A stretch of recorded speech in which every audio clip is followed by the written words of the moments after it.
오늘 열왕기하 17장 말씀은 북이스라엘의 멸망과 함께 생겨난 소위 말하는 사마리아 사람들의 근거가 되는 말씀입니다.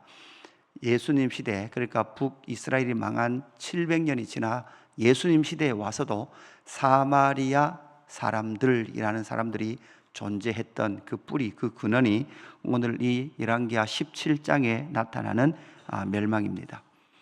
북이스라엘 멸망과 사마리아 사람들의 그 역사, 그것을 우리가 살펴보게 되는데요. 북이스라엘이 이렇게 생긴 것은 주전 930년, 그리고 오늘 본문에서 망하는 그 역사는 722년, 그러니까 총 209년간의 북이스라엘의 역사였습니다. 9왕조였고 19명의 왕이 등장하면서 북이스라엘을 다스렸습니다. 그리고 이제 마지막 왕 호세아 왕이 등극을 하게 되는 거죠. 북이스라엘 왕 베가를 죽이고 호세아 왕이 이렇게 등장을 하게 됩니다. 그러면서 이 호세아 왕 때는 아수르라는 나라로부터 공격을 당했고 아수르의 조공을 바쳤다라고 먼저 정리를 하고 있습니다.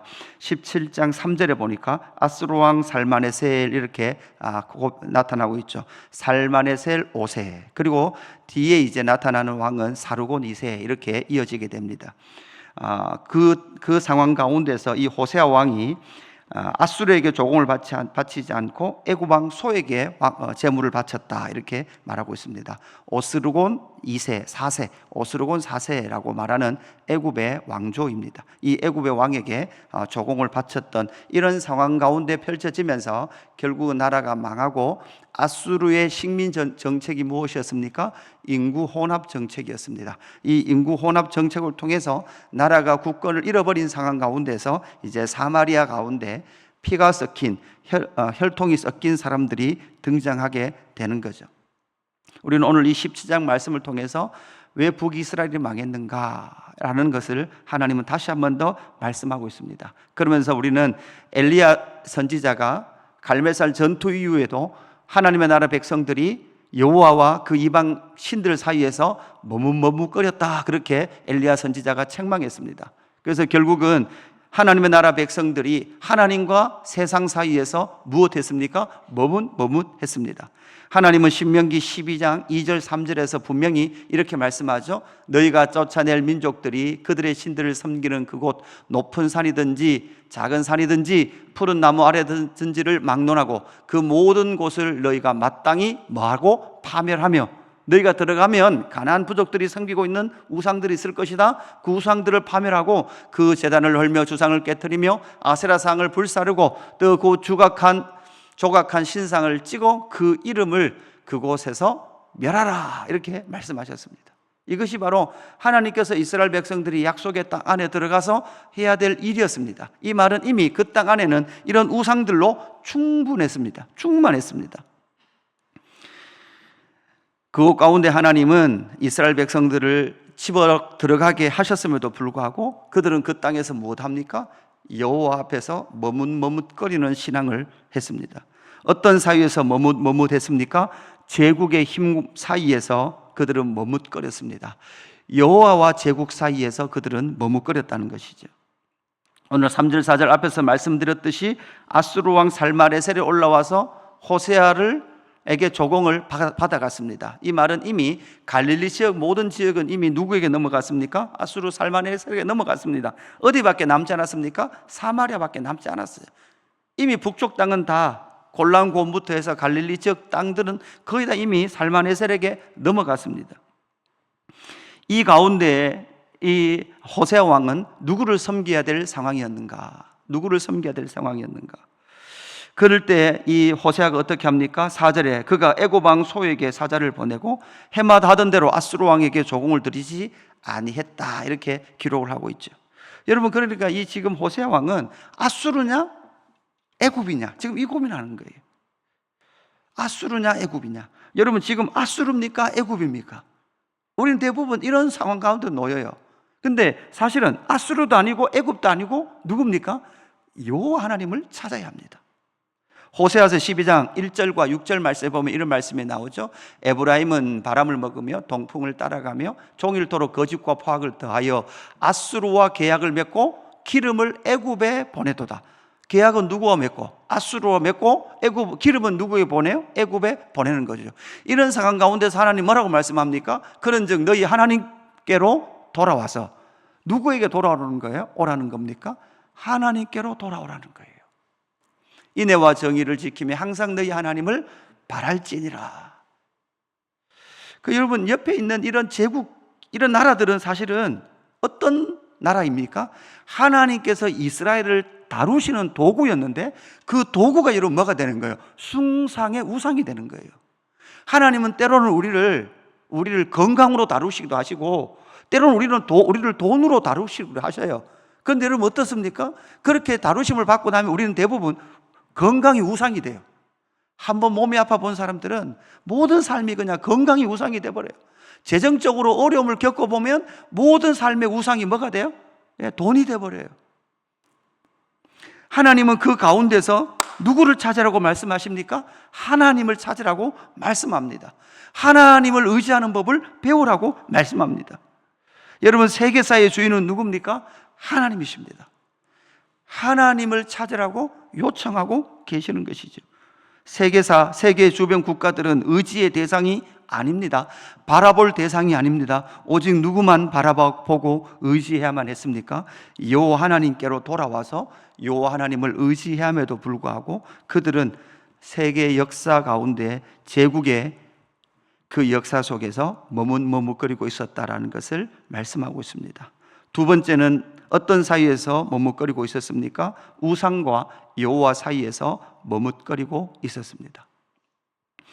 7절부터 말씀이 나오는데요, 이 7절부터 나오는 이 말씀의 핵심은 뭔가 하면 우상과 여호와 사이에서 머뭇거린 것은 이래 호세아 선지자 때 와서, 호세아 왕 때 와서 그들이 그랬던 것이 아니라 7절부터 보면 무엇인가 하면 너희를 애굽에서부터, 너희 조상들을 애굽에서부터 구원하여서 하나님의 나라를 만들어 가시는, 이루어 가시는 하나님의 역사가 있었음에도 불구하고 이미 너희는 출애굽의 영광에서부터 뭐 했다는 거예요? 우상 숭배를 했다는 거예요. 너희 조상들로부터 너희까지는 모두 다 뭐 했다는 거예요? 우상 숭배를 했다라는 것을 말씀하고 있습니다. 그래서 9절 끝에 보니까 산당을 세웠고 10절에 모든 산 위와 모든 푸른 나무 아래 목상과 아세라상을 세우고, 그죠? 너희들은 그 땅에 들어가서 그것을 파멸하라 라고 명령하셨음에도 불구하고 파멸하기는커녕 더 만들었다는 거예요. 그래서 11절 후반절에 보니까 여호와를 경노하게 하였다 이렇게 말씀했습니다.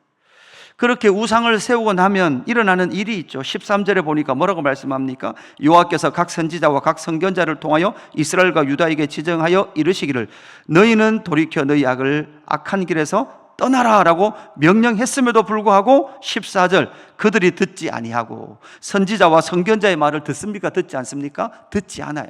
우상 숭배를 하면 나타나는 결과적인 모습은 선지자적 메시지를 듣지 않습니다. 왜냐하면 끝까지 자기가 옳기 때문에 그러합니다. 이미 그들이 그런 모습이었어요. 그런 모습이었고 이제 16절에 오면 무엇입니까? 남북이 갈라져서 여로보암이 두 송아지를, 금송아지를 만들었다 이렇게 말씀하고 있고, 17절에 보니까 자녀를 불살라 그렇게 제사를 드리는 인신 제사까지 갖고 19절에 오니까 북이스라엘뿐만 아니라 누구도 유다도.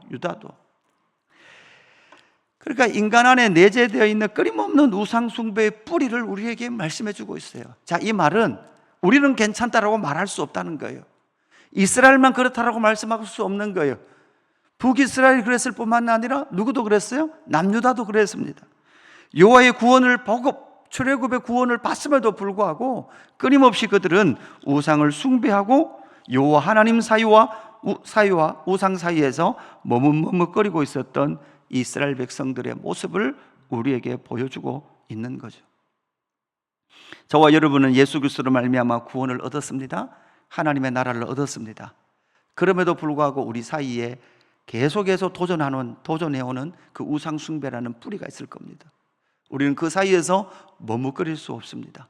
우리는 하나님께서 우리에게 주신 이 선지자들과 하나님의 사람들을 통하여 주신 말씀 앞에 머물러야 될 줄로 믿습니다. 세 번째는 무엇입니까? 결국은 하나님의 법과 우상의 법 사이에서 머뭇거립니다. 굳건 상실의 절망 가운데 그들이 있었습니다. 그러나 하나님의 나라의 법을 따르지 않았습니다. 24절부터 나오는 이야기가 그거죠. 아수르 식민 정책이 무엇인가 하면 결국은 여러 민족, 여러 지역에 자기들이 점령한 민족들의 혈통을 썩는 일이었습니다. 그럴 때 하나님께서 하나님의 신을 보내서 어디서 옮겨왔든지 지금 사마리아에서 살고 있는 사람들을 몇을 죽였다 이렇게 말씀하고 있죠.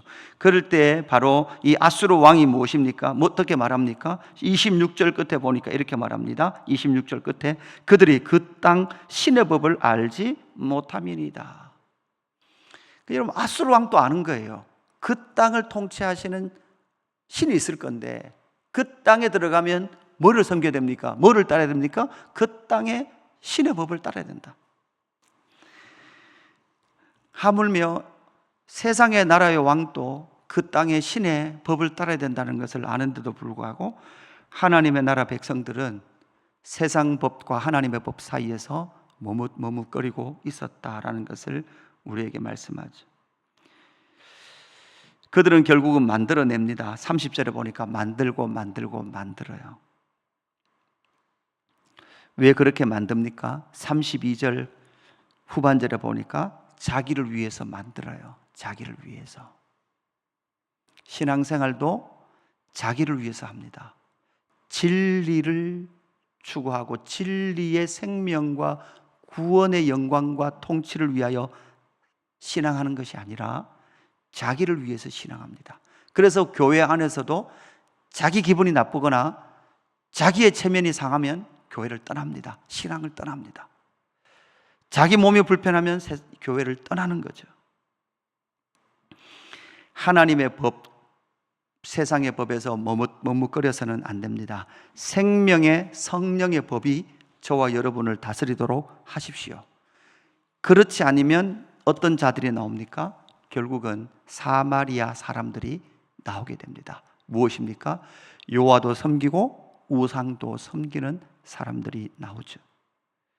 그러나 하나님은 어떻게 하셨습니까? 35절에 결론을 이렇게 말씀합니다. 옛적 여호와께서 야곱의 자손에게 언약을 세우시고 그 세우신 언약, 바울은 신약에 와서 고린도후서 1장 20절 이렇게 말씀합니다. 하나님의 약속은 얼마든지 그리스도 안에서 뭐가 된다고요? 이해가 된다. 이스라엘 백성들은 이러했음에도 불구하고 하나님은 어떻게 하신다고요? 하나님은 약속을 지키십니다. 그 약속을 지킨 증거가 누구십니까? 예수 그리스도이십니다. 오늘 말씀을 정리합니다. 결국은 머뭇거리는 삶의 결론은 뭐로 나와요? 사마리아 사람들. 사마리아 사람들의 모습은 무엇입니까? 여호와 안 섬긴 거 아니에요? 여호와도 섬기고 아로 새긴 우상도 섬기며 살아갔습니다. 이 말씀을 묵상하면 신약 시대를 살아가고 있는 오늘의 성도인 우리의 모습, 여호와도 섬기고 신앙하는 것 같지만 그 안에 끊임없는 우상을 숭상하며 그 사이에서 머뭇거리고 있는 우리의 모습과도 같다라는 생각이 듭니다. 그럼에도 불구하고 우리는 알아야 합니다. 그 약속을 하나님은 성취하셨습니다. 그래서 언제든지 언제나 예수 그리스도를 바라보며 여러분 신앙해 가는 저와 여러분 되기를 주님의 이름으로 축복합니다. 아버지 하나님 감사합니다. 북이스라엘 멸망의 그 기사와 북이스라엘의 그 머뭇거림의 신앙이 결국은 사마리아 사람들을 만들어내며 하나님도 섬기고 우상도 섬기는 그 모습을 오늘 이 말씀을 통해서 만납니다. 하나님, 이 모습이 오늘을 살아가고 있는 신약의 성도인 우리의 모습이 아닌지 돌아보게 하여 주시옵소서. 그리고 우리를 향하여 신실하게 약속을 이루신 하나님과 우리 주 예수 그리스도를께로 다시금 마음을 돌이키는 역사가 있게 하여 주옵소서.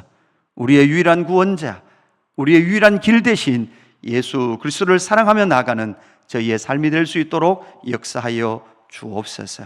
감사함을 드리며 구주 예수 그리스도 이름으로 기도드리옵나이다. 아멘.